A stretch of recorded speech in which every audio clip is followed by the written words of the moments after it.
Hey guys, welcome to another episode of the Top Producers Nation podcast. This, of course, is the podcast that is made to help you become a top producer in your desired market, wherever that may be, or maintain your status as a top producer, wherever that may be.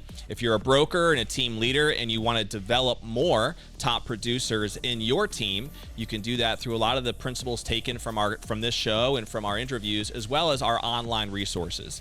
If you go to topproducersnation.com, you'll see a different online community. You'll see different softwares and platforms and coaching. We have a lot of different build outs there to help with all different elements of your team and your business. And so we'd love to grab a call with you if you'd like to learn more on how to be able to do that. Just grab that at topproducersnation.com. We, of course, powered on a local level by our Tampa Bay Real Producers franchise here, where we feature the top 500 producing agents in the Tampa Bay market. We have a monthly magazine called Tampa Bay Real Producers, of course, that does that.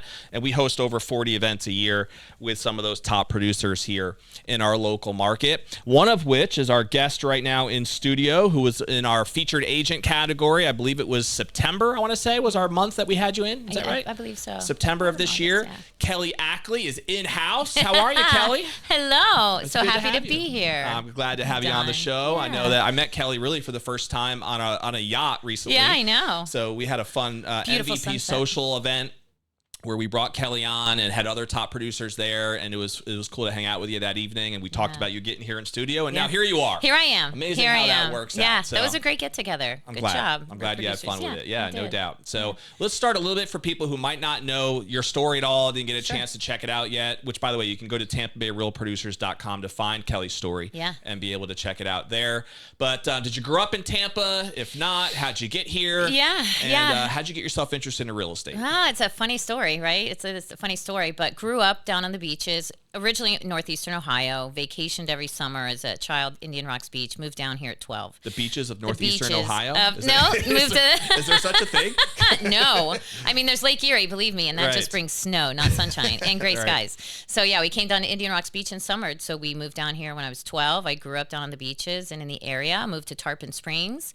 And funny enough, I was in a situation, I was married for a long time with 3 children, and I'd worked for my ex-husband for a long time, and I needed what kind of business was that again? A moving company. Okay. Oh Lord. Nice. Perfect fit for you. Let me tell you, that was a rough one. It's really hard to find good movers. What did you do for the company? Just the office. Okay. I just ran the office, and did the marketing and things like that with the kids. But I wanted my own money. I wanted to be able to have my own income to be able to make any changes in my life I needed to make. Sure. And I went into it. I had started real estate and really sick.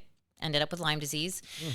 10-year battle of lost my memory, left me with some nerve damage. It was just really rough. Wow. And through that, especially the memory loss, I knew that as soon as I felt like I was smart again and I could handle my things, I knew I wanted to go back into real estate. So I did. I went back in, I got my license. And then got sick after So I was working for a broker, Roger Fruits, with Fruits Real Estate, and I started as a receptionist. Okay. And then I became his assistant. And then he wanted me as his licensed assistant, got me in real estate school, was halfway through real estate school, and got very, very sick. So it ended there. So I picked it back up as soon as I was better. And I did relapse a couple times once I started because I work hard. But it taught me a lot, that whole journey. And tenacity is 10 years of that, huh? 10 years. Were you working during those 10 years? No, I was helping my husband with the ex-husband with the moving company. Okay. And doing things like that. Yeah. So, but I couldn't have really functioned as a realtor. So talk about being so appreciative, right? And just realizing where blessings come from. And I was really appreciative to be able to come back and be able to be a regular person, a person who was able to have my wits around me. And I love real estate. I have houses. I like them. I like properties, you know, but my thing is the people, right? The relationships. I love it. I dig it because I feel like I can make any situation better. What year was it that you started feeling better and getting back into this full time? 2012, 2013 is when I came back, and then just kind of started with a small brokerage in Tarpon.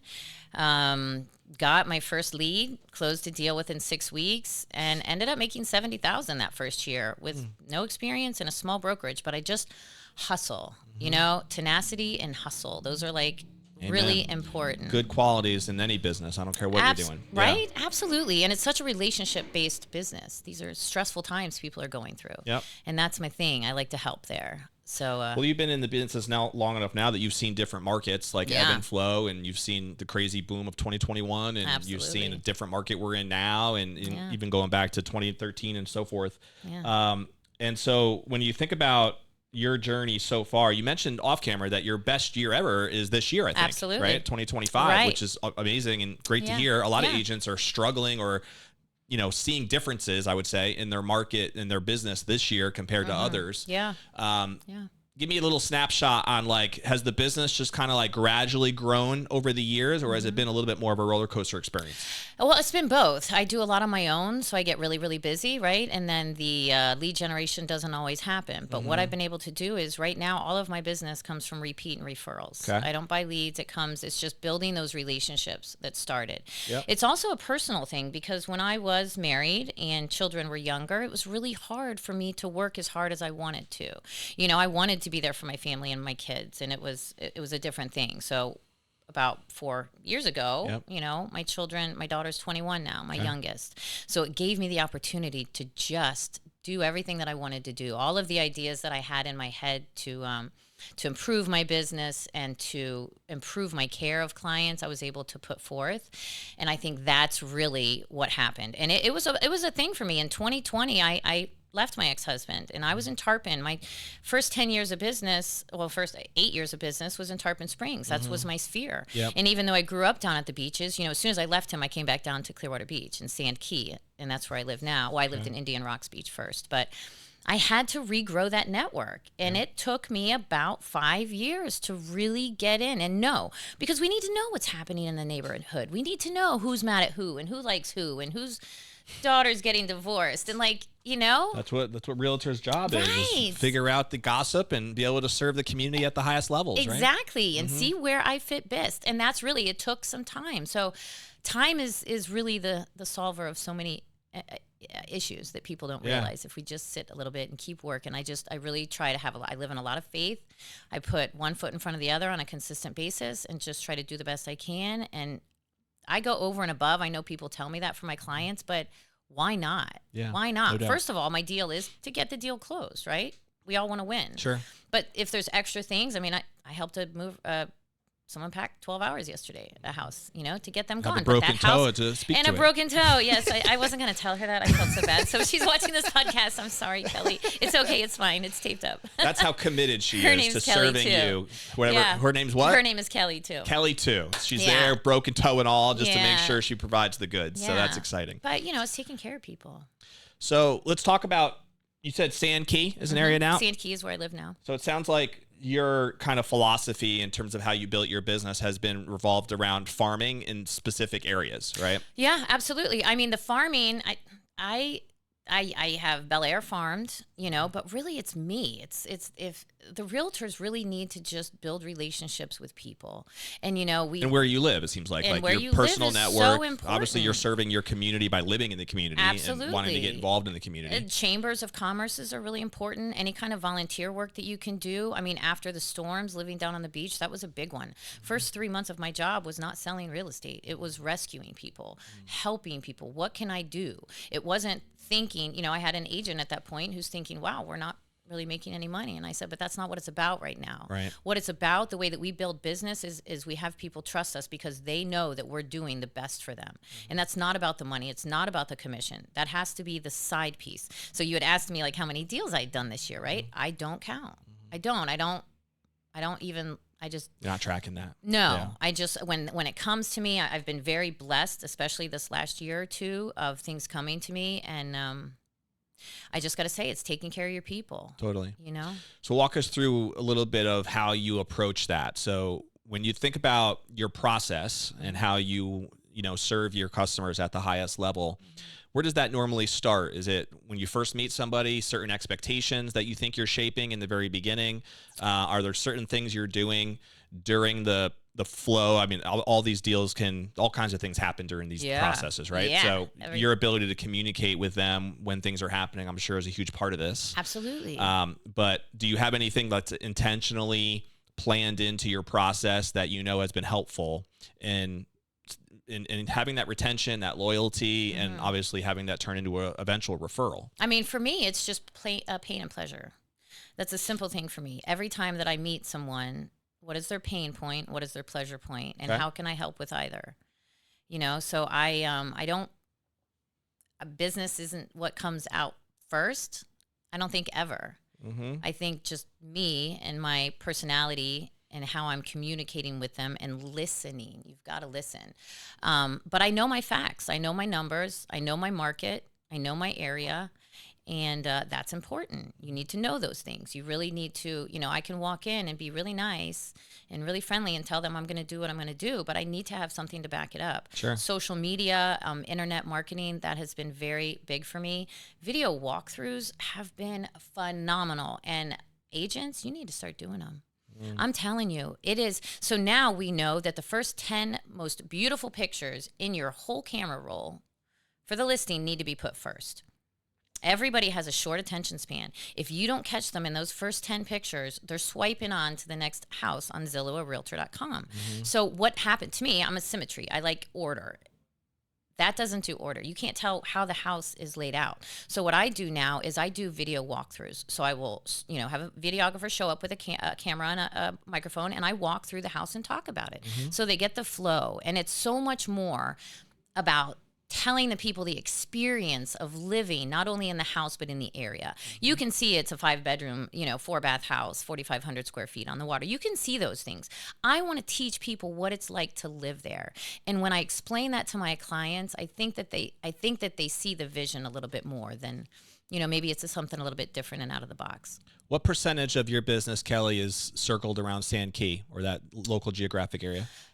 Yeah, I mean, Indian Rocks Beach, I'm pretty heavy in right now. But I sell all over Pinellas. I would say all the way from, you know, Seminole, Largo, north. Some in St. Pete, but with my sphere being in Tarpon Springs for so long, I still do Tarpon, Palm Harbor. You know, I do Holiday, Newport Richie. I'll sell anything. I'll sell anything. I've got a $109,000 mobile home I'm selling for a very, very good friend of mine whose mom passed away. Like, it's not about the price, right? It's about the experience. And when you tell people that, you can tell people all day long what you do and who you are, but you've really got to find ways to show them. Yeah. Right. That speaks a lot louder than words. Yeah. That's for sure. Yeah. Do you find yourself working with buyers and sellers, or do you specialize in one or the other? I'm probably about 70-30, maybe about 80-20 right now. On the listing side? With listing side, yeah. Okay. I did buyers for a long time. I did not get into luxury until really about 4 or 5 years ago. I started thinking, you know, maybe this is what I want to do.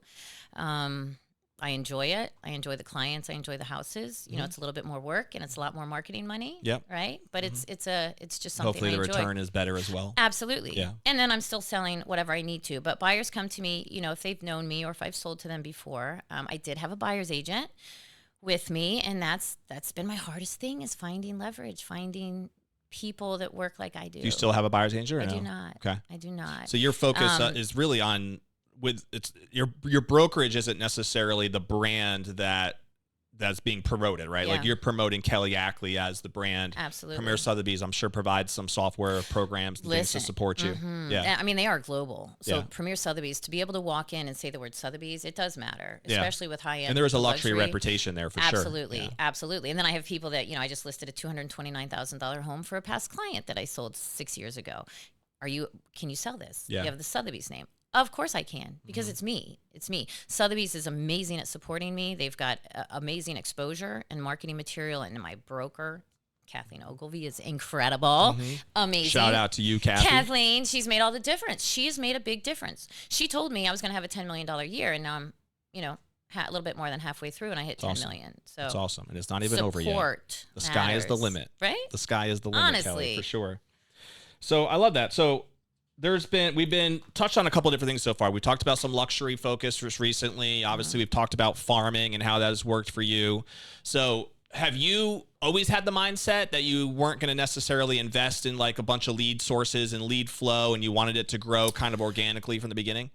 No, because I actually started with leads. Okay. I was a Zillow. I bought leads from Zillow, which Okay. worked pretty well. I bought leads from Realtor.com when you were the only agent who got the lead. Yeah. Now there's like 10 Different world agents. there too, huh? Right? You've got 10 people calling you within 10 minutes. I'd hang up on like 9 of them. Right. I don't, that's not my business. Yep. I don't cold call. I had a broker tell me that I was never going to succeed if I didn't cold call. It's not my thing. If I ever need to, I will. I'll do whatever I need to do. Sure. But so far, just building relationships, fostering relationships, letting people know I care because I really, really do. Sure. That seems to bring things in. But I have no problem buying leads. It's not. I know that people do it, so nothing against people, especially if you're moving to an area that you're not familiar with and you don't have that sphere. I think that's mandatory to get going because that's how you get the people to build the relationships that are going to continue to feed you. And let me tell you, being in business this long, it's beautiful to see it come back. It's Absolutely. so good. You sold my grandma a house, 7 years ago, or you sold my son, or now I just had. Do you do anything to keep intentionally in touch with all of your past clients over the years? Working on that. So that is something. Instagram, Facebook has been amazing. I get leads off Facebook all the time and they're free. Sure. Right? It's just I just let people know what I do. I'm sorry, what was the question? Do you do anything intentional to try to connect with past clients that you have served over the years? So interestingly enough, I met Thomas with Stellar AI at your event, at the MVP event. So I have recently purchased that program. Okay. It's an AI bot. I'm still getting it set up because my database is a mess. So get your databases in order, get them tagged correctly because you can't do anything without it. I have a database of like 8,300 and nobody else can go through it because nobody else knows who's who. But this is that bot, database held within Premier Sotheby's? Like, is that it's your own software? Yeah. Okay. Yeah. I got you. Yeah, I use Follow Up Boss. I got you. They have theirs, which I use, but no, I try to keep all of my things separate. I don't usually use a brokerage email. Yep. Yeah. Keep your own brand. But this AI bot, this is what I want it to do. I want it to love up on my people, and I want it to be true and valid. I don't want it to be cheesy. There's an AI bot voice. I'm not ready for that because that doesn't sound as natural, but I think about my people all the time. And so I just want them to know, like, how are you doing? Happy birthday. Totally. I don't have time to do all that. I'm working right now, probably close to 80 hours a week. Yep. I work all day, I get dinner, I come home and I sit. Last night, I put a listing on the market at midnight. Well, 11:58 because I told him it would be on the market by midnight, and it was a $2 million lake house. You made it happen. It's amazing lake house. Yeah, it's amazing what we can get done in those last couple of minutes of a deadline, isn't it? I work very well under pressure, which I think is also Most been top part of my producers do. success. Yeah. So how do you, I guess, just plow through and balance everything that is needed as an independent agent? Social media, you talked about, these video walkthroughs. I'm assuming you have some good videographers and team members that help with all that. Yeah. So there's a lot there in reality, just being a great social media marketer is a full-time job in and of itself, never mind actually doing real estate and serving all those things. So do you feel like you've gotten good at leveraging other people and systems at all, or is that still part of that's the evolution, huh? That is what I am trying to do. Yeah. I thought I had a buyer's agent, who I was training. But they move on and I get that. And relationships don't always work, but do you want to have more and build a team, or have you? I would love to build a team. Okay. I have business to build a team. Okay. I have referrals coming in. And here's the thing. When someone calls me and says, Kelly, you sold my grandma a house 5 years ago and I really want to use you and I'm busy. Yeah. And I have to refer it to someone else in my brokerage. Yeah. I don't like that. It does hurt because that Right. person came to me. Right. And I don't want them to feel like I'm not paying attention to them or loving up on them. So this is where I'm struggling right now is just balance. I'm working on balance. I'm sure that will come, but I am struggling trying to find, I need someone who treats my clients like I do and who works as hard as I do, or at least close to it. I'm not going to make anybody else work 80 hours a week, but I'm surprised in a way with your network, you haven't had more people raise their hand and say, hey, I want to be an agent like you. So I have about 8 or 9 people at Keller Williams K-Score school because they have the free real estate school. I'm not with them anymore. I would be getting a great pay if I was still there by people making money. But there are some people, and actually my 21-year-old daughter is in real estate school. Okay. She's like a mini me. There you go. Better at everything. Yeah. She is. She's smarter, funnier, I find that hard more to believe, well-spoken. Kelly. Oh, if you meet Caitlin, you would know. So, I'm hoping that she can help, Cool. She have an interest in being on the team and creating the Ackley. She does. The awesome Ackley team. She wants to keep the Ackley legacy going, because I do have other things that I want to do. And I love what I'm doing right now, but I do have other goals. They're all real estate driven, but I do have some other things. Well, I'd really like to start a coaching business. Okay. I'd like to take agents, and I have some special things I won't talk about yet, but there's offering more than what coaches offer now, because realtors that are new really need hands-on, right at the moment help. And that's very hard to get. But there's something that I can do, and I know that I can also scale it. So I work with a lot of realtors, and there's some really great ones. Work with them where? Oh, well, in deals. Okay. In deals. Gotcha. Obviously, Sotheby's, they're amazing. Gotcha. They're really great there. Everybody shares and helps. But I work with some great realtors on deals, and then, to be honest, some of them are not. And the average is higher. The majority are generally more on the not side than the. And that frustrates me. I think people are forgetting how much responsibility we really hold within a real estate deal. I don't care if it's a $200,000 condo. That's more money than that person has probably ever spent in their life. Nobody's life stops when they're selling or buying a house. Yeah. They're still dealing with all the stuff that we deal with on a crazy a life. And so it's our job to go in, absorb that stress, do the best we can. And one, I think coaching, the training is lacking. I think brokerages try, but I don't think they're really cutting the mustard yet. I think there's a lot of uneducated realtors out there. I also talk to realtors, it's mindset. And I'm not going to be, motivating these realtors per se on a regular basis, but I want them to understand that if you can't change the situation, the only thing you can change is the way you look at it. And believe it or not, that changes things. Amen. It does, right? So these are the things. You've just got to care enough. I think we enough. talked about on the boat our Tony Robbins backgrounds, didn't we? Yeah. Yeah, right? Yes. I think I remember that. But it's good stuff. It is. And it's really important to have the right mindset, the right focus. What you focus on expands, and all that. Yeah. It's just true. It is. Yeah. And ethics is so important. Yep, no doubt. So there's a lot. I just had a buddy of mine who I'm in a monthly mastermind group with a bunch of entrepreneurial dads who cool. we meet once a month. And one of my buddies just went to Tony Robbins' event for the first time in California, like last week. And it's so funny to me how when someone comes out of that event, like they're on fire for the world. And he was just like at a totally different level. And I'm like, man, I missed that. I gotta get back into attending at least one a year or something like that. It's been a while. It's amazing the impact that he's been able to have with his organization over the years. You know, but I'm aligned with you on that mission side of wanting to make a difference for agents and the agent community, and obviously that's why we do this show and why we even created not only Tampa Bay Real Producers on a local level, but the Top Producers Nation brand. I love it. So that we can try to make an impact on more of a national level. So I'll have to figure out how to get you involved. I know. And we can do some coaching together. I'm excited. I'm excited. You guys are Tampa. I'm over there. So it's like a little, but I have got to get more involved in it because everything that I'm learning, everything that I'm reading, like this is my niche. This is what I want to do beyond just sell. I just feel like there's buyers and sellers out there that are not being taken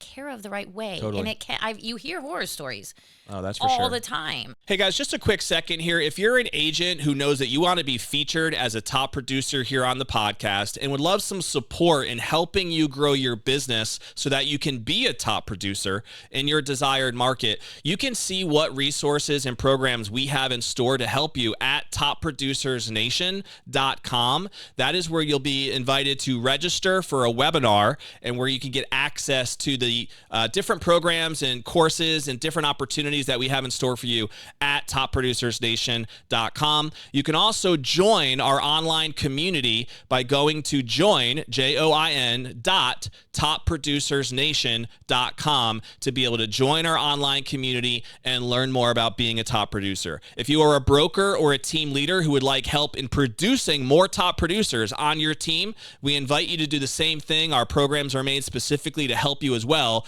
grow your teams. Let's get back to this episode. I mean, right now I'm in a deal and actually the toe, and she said I'm the best part of her divorce. She's going through a very tenuous time, and I'm able to help absorb that stress and help her. And this deal's the craziest deal I've ever done, ever in my life. More intricacies, buy, sell, divorce, tax lien, pig. Yeah, all kinds of fun pig. stuff. Yeah. A pet pig? Is that what you said? Pig. Nice. That's a new one. Right. Gets thrown into the process as well. She's sweet as can be. Is that part of the closing transaction? No. The add-on list? Well, I just got approved today. She gets to stay 2 weeks after closing. Okay. So with her pet pig? No, just the pig. Oh, just the pig. Got just it. the pig with a pet sitter.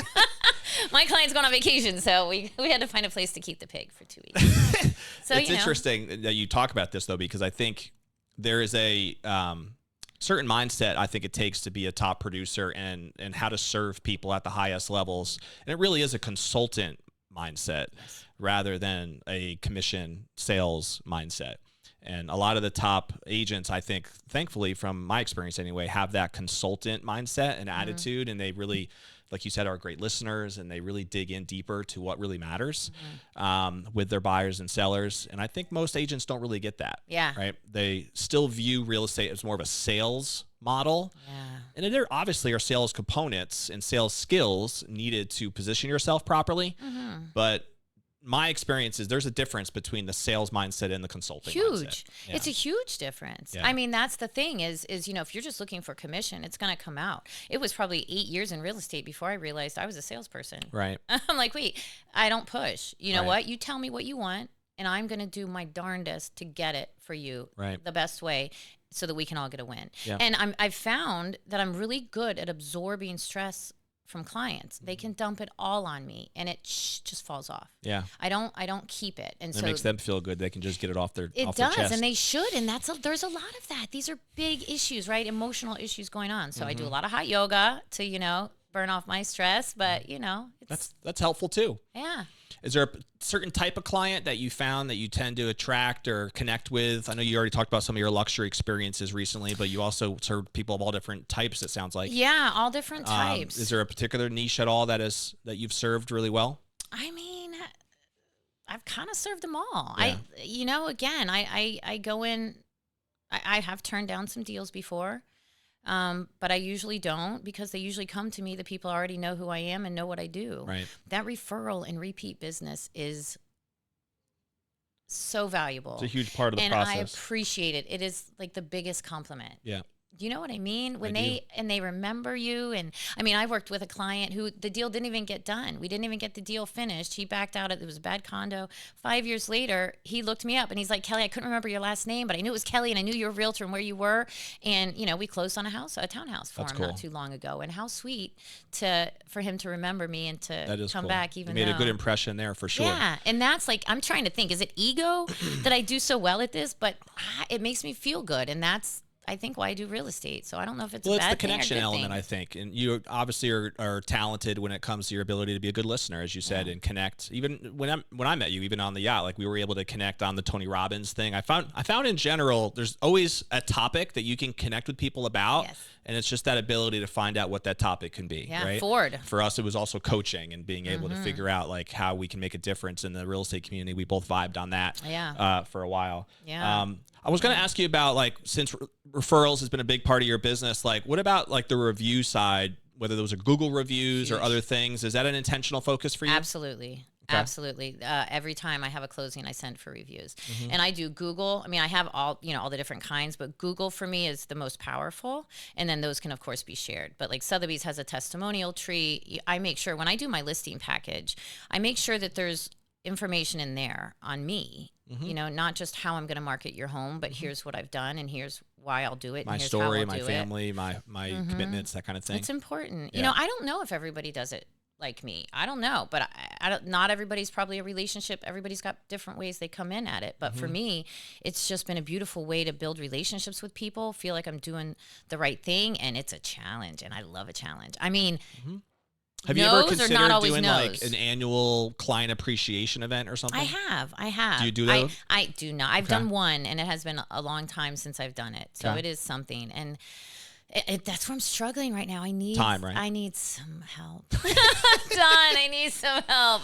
Well, Rob, I think we can help Kelly with some of these things. Please. I think we can make this happen. Yeah. No, we'll have to grab a call, because there's some systems, as I'm hearing you talk, that I think we can even help you with to put it into place. Ugh. I know you're working with Thomas, which is awesome. He's obviously part of our community. Yeah. And his stuff strategically actually integrates with everything we do as well. Ooh. So like his AI bots, his AI systems are in our software. Okay. And so there's a lot of different components that tie Sign me together. up. Yeah. I mean, that is the thing I'm struggling with right now. And I had an assistant for 3 years who was amazing, and then now she's a great realtor, with Keller Williams. I had a virtual assistant. That didn't work for me very well. I don't know if people are having luck with that or not, but mine was sleeping and going to the grocery store. It's a give and take. I have a bunch on my team, but some are really good, and others, I've had some that have been with me literally for over 10 years. Wow. And then I've had others that drive me nuts within the first month. Yeah. So one of my weaknesses is I'm not very good at delegating. I'm not a good manager. I would just rather do it myself, get out of my way, and I'll do it. Yeah. Or, I'm just not great at explaining. So I need... We got to fix that. Help. I'm open. Which is I'm a great way to book. run an independent business, but it's impossible to scale that way. It's just too much. Yeah. And I want to do more. And I will say there's some, I'm having to look at the level of service that I provide. And the reality is I'm going to have to do something a little bit differently to be able to do more business. Yep. Spending, laying sod or mulch or sprinklers or painting or cleaning, packing, those things are important to me. But I'd also like to find someone in that maybe is on my team that I can bring in to do those things. So it's part of the Kelly Ackley team instead of referring outside of my network. So the team is really what I want to build. But yeah, if you have stuff to help me, my I'm brain wide is open. thinking, moving a lot, Kelly. I'm wide open. Brain is moving a lot. I'm excited. You might have already answered this. I was going to ask you, what do you think is your biggest challenge? And I think you might have just addressed it in terms of just scalability and team development and that kind of thing. Was that how you would answer that question? Absolutely. Yeah. Absolutely. So I've given myself a 2-year goal, and I'm hoping it doesn't take 2 years, but I'd really like to have a solid team in place. I'll always sell. But I think this coaching thing is just something really that would be fulfilling for my heart. Yeah. And I think it would help the industry. And I think it's going to help some clients. I have. I haven't been paid for it, but I do coach. Just like agents that you connected with and whatever. Yeah. So I have, quite a few reach out to me, even from other brokerages, just to help, just to give a little bit of advice. I mean, it's like, oh my gosh, I just got this inspection report and it says this. What do I say? Right. Title company just asked me for an EDO. What is that? Right. Like, these things. That you can help teach and guide, which is really what a great team leader would do. So you have it seems like the desire and the motivation to really run a kick butt team. Yeah. It's just a matter of scaling that up. Thankfully, we have a great amount of team leaders in our network too that would easily want to connect with you and help you. I love it. Making that happen. So that's always a good thing too. Yeah.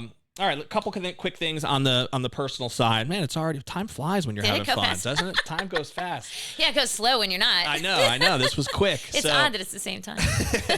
For people who didn't get a chance yet to check out your article, I know you already mentioned that you have 3 kids. Yeah. What do you just love to do for fun? What keeps you busy? I love to play. Beach time, yoga. What kind of play we talking about?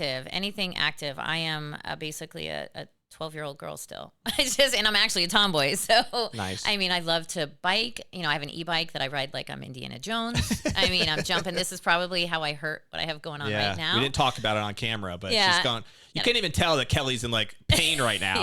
Yeah. She's still smiling and bubbly and having a great time, but she's on pain meds because of a pinched nerve in her neck or something. Yes. Which is insane. Yeah, so but we'll I be having to pray for you to get that fixed soon. Thank you. We have lots of people praying for me. That's good. That is good. Yeah, I play. I ride the bike. I kayak. I paddleboard. I love to hike. Not much for walking. So pretty active.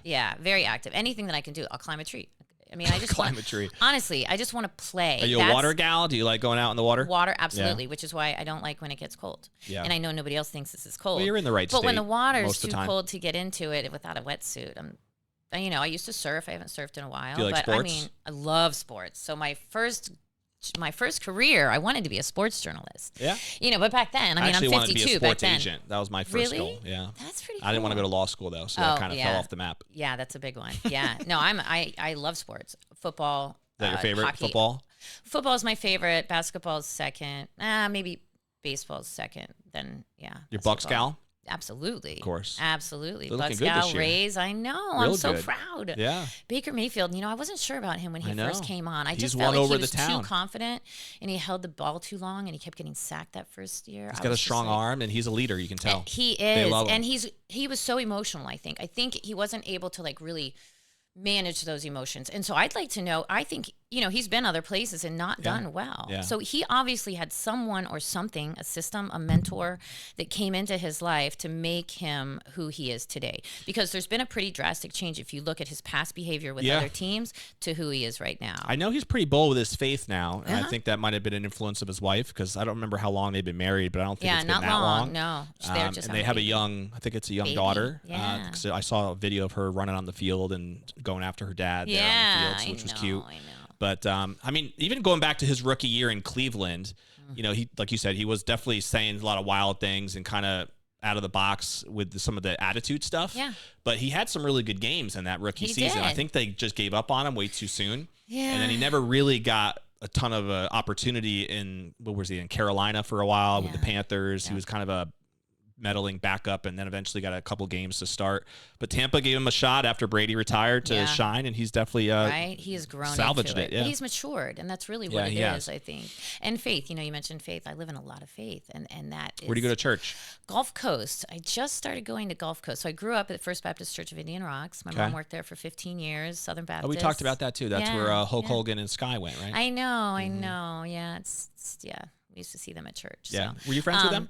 No, okay. Sky, I know through friends, but I never met Hulk Hogan. Gotcha. Just at church, He was my man. I was really? I was a Hulkamaniac for sure. Oh man, yeah. good guy. Yeah. You ever go to the karaoke things that they do over at his restaurant on Monday nights? No. They do a monthly big karaoke themed event on I think it's the first Monday over at his restaurant in Clearwater. Yeah. Really? Yeah. I was invited a couple times. I haven't been over there myself yet, but no one else will want me to go once they hear me sing. Yes, that's probably the same with me. Maybe that's why I haven't gone yet. I don't know. Tone deaf. I love it though. I'll sing. Just me nobody too. wants to hear it. I've had some fun nights at the karaoke machine before, right? But yeah. Not necessarily over there. Yeah. But cool. Yeah. So a couple rapid fire questions. Ready?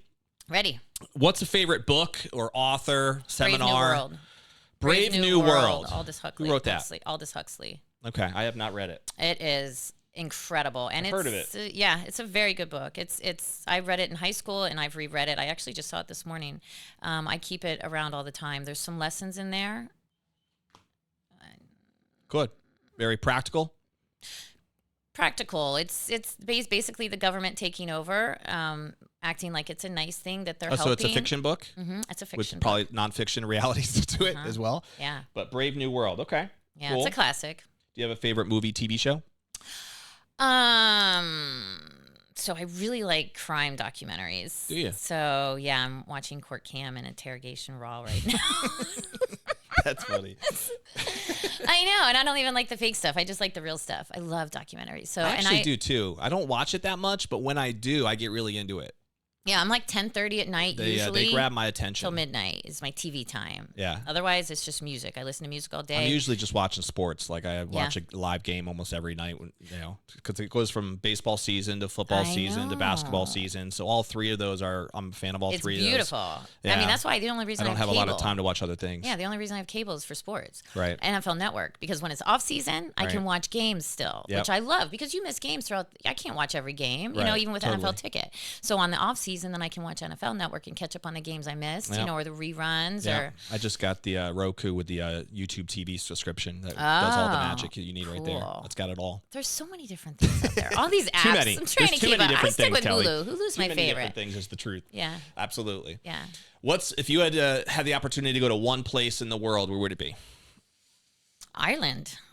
And you've never been? As we talked, I have not been. Okay. I have not been, and I really want to go to, I want to see it all, but I really want to go to Northern Ireland. It's really where the IRA is. That's where your family's from? That's my family. That's my people. Yeah, dark Irish. So I flew into Galway. Yeah, I flew into Galway, spent about a week there, and then we went to Dublin. Okay. For close to another week. We did a little weekend puddle jumper over to London, my wife and I back then, and so we enjoyed that as well. But that's not Northern Ireland, I don't think, right? That's more like middle mainland area. Yeah. It's just there's a little crook of Ireland, and it's up in the top. Yeah. What time of year did you go? March. Was it nice? It was beautiful. I'm afraid it's going to be cold and damp. It was a little cold and damp. I hate cold. It was and a little damp. bit. That's why I it wasn't. Florida. I wouldn't call it warm. We were wearing long sleeves and had some jackets and stuff, but it wasn't uncomfortable really. Okay. Yeah. All right. I want Probably to kiss a little the Blarney rainy a Stone little bit. and We did all that nonsense. Yeah. Spain. I'd like to go to Spain. I liked Galway better than Dublin. Galway was awesome. Really? I felt like it was just a really Irish feeling, like local town where you walk through and all the Irish pubs and the cobblestone streets, and everybody's got the strong Irish accents. And they were very friendly, and they actually liked Americans, I guess, or they faked that they did either way. So it worked out. They were polite. Yeah, they were polite enough. Yeah. Dublin was cool. I'm a big history fan, so Dublin had some of the coolest museums for like they had like Bibles from like the 900s and other old school architecture like that. The tallest building in the whole country is the Guinness Building in Dublin. Wow! So that was a cool tour as well to do. But yeah, it was a fun week. It was actually longer than a week. Yeah. It makes you see how new we are. I was surprised how when you're on the plane landing in Ireland, like the whole thought of how, you always see on TV and commercials how everything is green and they got the potlucks and, all that stuff. And it's true it's such a green look. Like you could see it when you're landing in. It's like, wow, it really is that emerald green feel to it, Beautiful. So it was neat. Yeah. I can't wait. I'll go. My daughter's been trying to. So hopefully I just got you inspired that you can now book a flight with your daughter and make it happen. Alarm. I'm so sorry. It's all right. It's okay. Let it ring. It's going to wrap going. up here. So one of the other clients. All right, here's my last question as we do wrap up. I have the ringer off. So I'm a big fan of trying to live intentionally and thinking about what type of legacy we'd want to build through the days that God gives us. And when that day does come and you're thinking about on that rocking chair, hopefully many years from now, when you don't have any pain anymore and you're thinking about what you'd want to be most remembered for. Yeah. What type of thoughts come to mind? What type of legacy do you think the way I made people feel? It's really important to me. It's really important to me. How do you want to make them feel? I want to make them feel loved, taken care of, safe, protected. We all have this life, and there's things that are good and bad in it. And when someone shows care and concern, it makes a big difference. I think that I see the world in a pretty positive view. And I know there are some people, especially these days, that are not looking at it that way, that they're seeing the negative. And I want to be able to try to see if I can shift it. It's a little bit of a challenge, and I enjoy challenges. Yeah. But I know want what they say. All it takes is one light to be able to outshine the darkness, right? Honest to goodness. And you hear it. If you make someone's day, I always tell my kids, don't get irritated with someone if they do something rude to you, because you don't know where that person's at right now. Right. You don't know what happened in their day or what's happening in their life. So just lead with kindness. And I promise you get the kindness back. And it's like it's a circle, right? But you have to give it first. Yeah, no doubt. Before you get it. Because, you hear people say, oh, no one ever smiles at me. Or, oh, no one ever says hi to me. Well, sometimes you have to first. Take the first step. Yeah, exactly. People are amazing. And if you take the time to listen to their story, you learn something from every single person you meet. Every single, whether it's good, bad, or indifferent. Totally agree. Yeah. That's why I love this show, actually. I love life. Yeah. That's, It is I a love great being way to able get to bring on people. guests like yourself and dig into their story. Yeah. And just learn a little bit more about what got them to where they are and what their thought processes are like. It's probably my favorite thing that I get to do. I bet. Making this industry better, I appreciate it. No doubt. I really do. It means a lot to me. Well, I appreciate that as well. Yeah.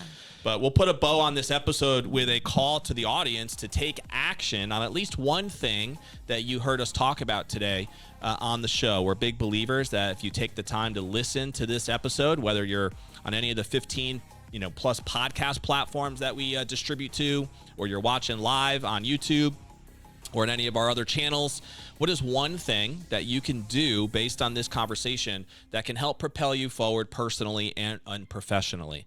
Maybe you just have to subscribe to this podcast. Click the little button below. And if you haven't yet subscribed, you'll be notified every time we drop a new episode, which is weekly with our different guests here in studio. And again, that's at Top Producers Nation. At YouTube or on any other socials. We're all over Instagram, Facebook, you name it. We'd love to have you learn more about our community by going to topproducersnation.com. You can learn more of how to be able to join the community, what access to resources we have for you. If you want help in building out your own funnel, your own ability to create a lead campaign, managing your social media, there's all kinds of services that we have available that could help you become a top producer if you're not already. And if you are, maintain that status as a top producer in your local market. We'll see you on the next episode of the Top Producers Nation podcast, and we'll see you there.